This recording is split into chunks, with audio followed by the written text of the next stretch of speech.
We welcome in our pal Jonathan Casillas. Of course, you can hear him on the pre- and post-game show right here on the Fan around the Giants games each and every week. Jonathan, we've been talking about the comments last night from the owner, basically saying that he's not making a change with Shane and Dable. What are your thoughts on what John Mara had to say last night?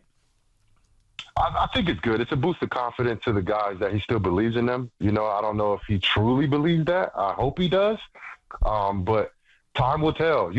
Fellas, I'm a week-to-week type of guy. You know what I mean? I'm a week-to-week type of guy, and then I'm an end-of-the-season guy looking at the body of work that was put together. So as of right now, it's not looking good, but for the owner to say he doesn't, he's not giving up on them, I think that's a boost of confidence for them. Maybe they needed some type of reassurance. Maybe that's why he said it. I'm not sure.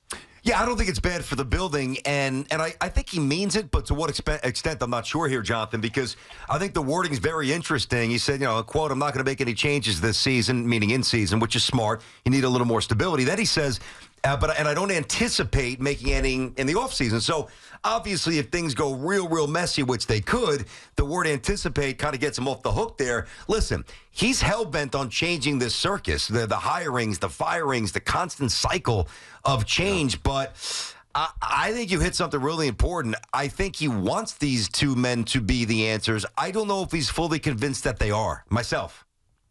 Yeah, no, I agree with you too. But, it's all about what you do, man. This is a production league, and if, last year was any indication on, where these guys are at right now, it's not looking good. But things can change. Things can turn around, and I'm hopeful for it because it makes my day a lot better. It makes our conversations a lot smoother. I'm a lot happier during the week. So I'm here for it. I'm trying to push out as much positivity as possible. But look, it's not us. It's not you guys. It's not the owner. It's the GM. It's the head coach, and it's the players. They got to prove that they're deserving of what they have. And if not, then things have to change. It's not about if you want it to change or not. It's about what has happened. Yeah. And if the things does not get better, things have to change because there's no way you make it to the playoff 2 years ago and you stink it up for the next 2 years and things don't change. I don't think that's possible.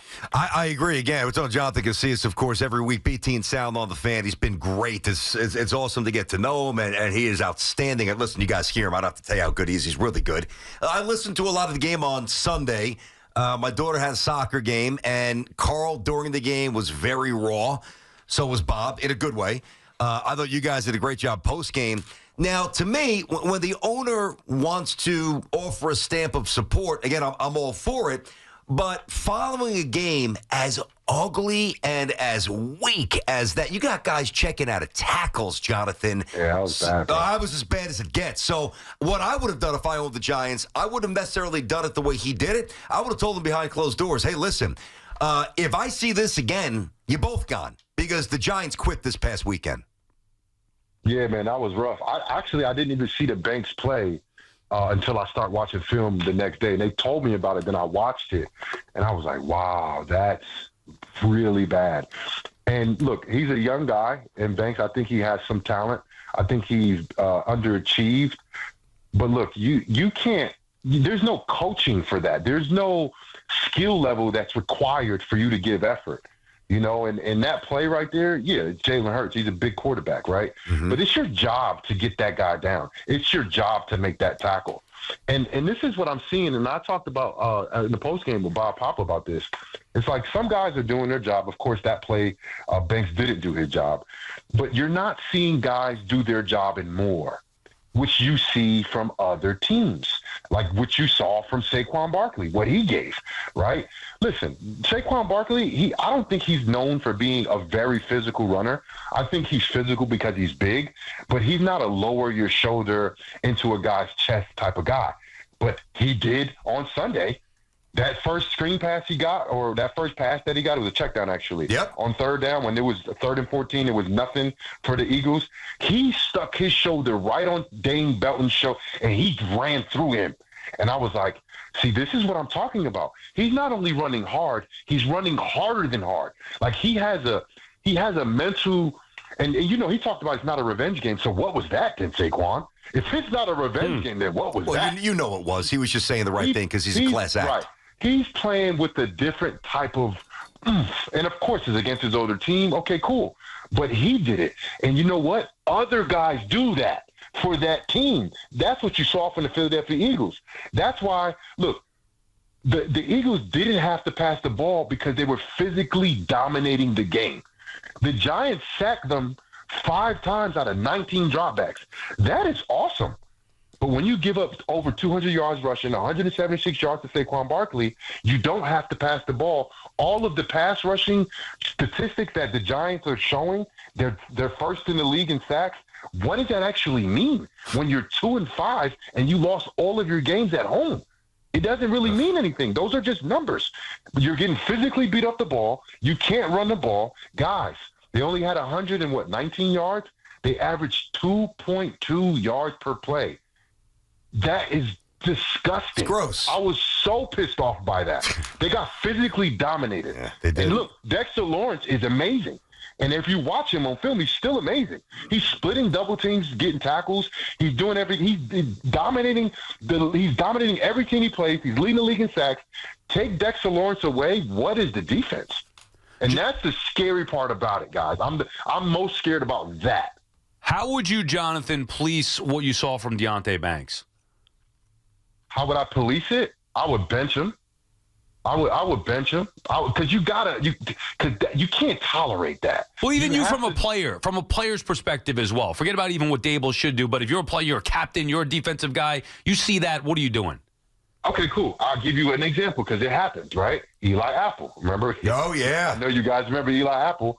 So there was a play, right? And the coaches talked about this, and he made sure that everybody on the defense saw it.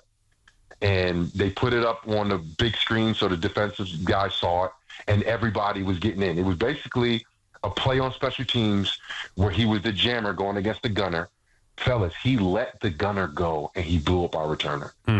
And everybody in the room was like, man, that's bull stuff. That's, you know what I mean? They was getting on him. I didn't say nothing. I didn't say nothing to him, right? Eli Apple's locker is like 3 lockers down from me, right? I waited until no one was around, and I walked up to him face to face. He's a Jersey guy. I'm a Jersey guy, right? I got face to face with him. I said, bro, if you do that shit again, bro, I would try my hardest to get 30 years old. My knee hurts. My shoulder hurts. And I would never, ever quit on the play. I said, bro, if I see that again, I promise you I would try my hardest to get you cut. That's what I told him personally. Wow. Yes, that's what I'm looking for, Jonathan. Yeah. So this is something that it's not like it's easy to say, oh, Dable should bench him and this or that, but this is something that's so significant that the players should be policing when you see an effort like that from Deonte Banks, who, by the way, I still think is a good player, and I can't understand why he's had the fall off this year from where he was a year ago. You know what I think? I think he's looking at the other side of the ball, and I think he's taking business decisions. You know, and look, I've seen it before. You know, I think Eli Apple was a little different. I think he was just a child basically playing in the NFL in the man's game that year. I don't think Banks is like that. I just think that, you know, he's making business decisions. It was a little later in the game. The game was a little out of reach, and he was making a business decision. But I don't think that could be the end all for him. You know what I mean? I think Dexter Lawrence, Bobby Okereke, the leaders on the team, can have that conversation like I had with Eli. Maybe a little, you know, less aggressive. I like it. Yeah, it's good. We need you, bro. Yeah. We can't have stuff like that. You know, and listen, I've been on teams where the defense needed to hold the team to 10 points to win. And that's what it probably takes for the Giants to win.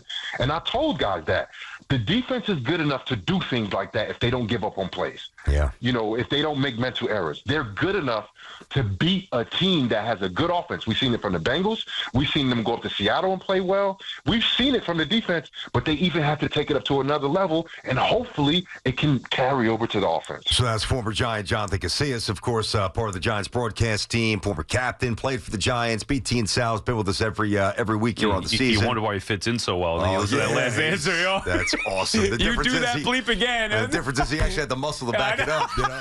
All right, so you talk about business decisions, right, in terms of turning away from tackles. The biggest business decision facing the Giants is when to sit down Jones based on the injury provision. How do they handle that with the injury guarantee, $25 million? Good question.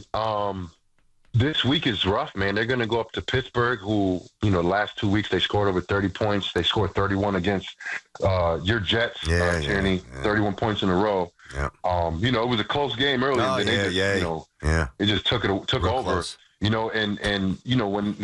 they have belief, which I believe that they have, they're going to be a scary team, as the season gets older.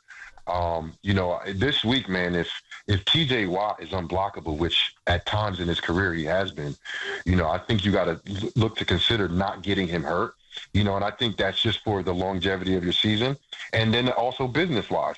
Like, Zudu, he's not playing. We didn't play well last week. And the biggest factor for me when I looked at the offense is, like, the other guys didn't play well either. And I felt like they have been playing well this year in terms of the offensive line. Illuminor gave up a sack. John Michael Smith did. Runyon did. Greg Van Roten was getting swam on a lot of run plays. And they just all took a step back. If that happens again this week, like if you do believe in Daniel Jones to finish off this season and he's getting hit early in the game, like you have to make a move. And that's just me putting my, GM, my coaching cap on. Like if you're out there getting your quarterback beat up in Pittsburgh, I don't think that's a smart move to keep him in the game. All right, this is going to be real tight here, Jonathan. We're up against an update coming in a second. Real talk, and you always keep it real, but real, extra real talk. I mean, Evan Neal, is he really just this bad where he can't get on the field? Is he that bad? I don't know, but that's what it's showing. I don't know. I mean, he's been playing right tackle, his NFL career. And then, of course, in college, he was a left tackle. So why won't you give him a shot at left tackle? Azudu's not really doing it. It's like, give him a shot at left tackle. Let's see what he does. I don't know, man. Like, I think it's a mental thing for him. And mentally, if you can't, live up to what you have been and you've been having that confidence for so long and it's not there, then it physically shows up in your game. Jonathan, you said you watch film. How does that go? Like, where are you watching film? At your house? Where are you doing? Because we need a little BT and Sal and Jonathan Casillas film study. I'd love to be able to sit back and watch a game on tape with you and get a former player's perspective of breaking down a film. Where can we make this happen? We could do it. I would have did it this today. I was talking to Pete last week about coming. I was like, I would love to go, hang with the guys for a little bit.